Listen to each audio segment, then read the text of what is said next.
धावत्या पिकअप गाडीचा दरवाजा अचानक उघडल्याने क्लीनर साईडला बसलेल्या युवकाचा रस्त्यावर पडून मृत्यू झाल्याची घटना शहराबाहेरील बायपास रस्त्यावर वाळुंज गावच्या शिवारात सोमवारी 27 मेला पहाटे 2च्या सुमारास घडली।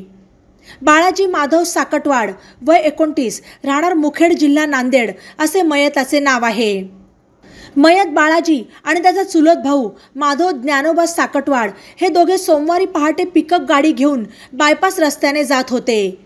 माधव हा गाडी चालवत होता तर बाळाजी हा क्लीनर साईडला बसला होता। वाळुंज शिवारातील पुलाखाली बाळाजी याचा बाजूचा दरवाजा अचानक उघडला गेला, त्यामुळे तो पिकअपमधून खाली रस्त्यावर पडून गंभीर जखमी झाला।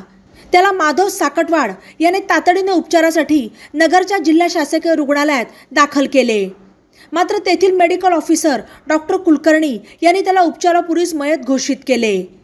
याबाबत नगर तालुका पोलीस ठाण्यात अकस्मात मृत्यूची नोंद करण्यात आली। पुढील तपास पोलीस करत आहेत। बातम्यांसाठी ई नवा मराठा यूट्यूब चॅनलला सबस्क्राइब करा आणि बेल आयकॉनवर प्रेस करा।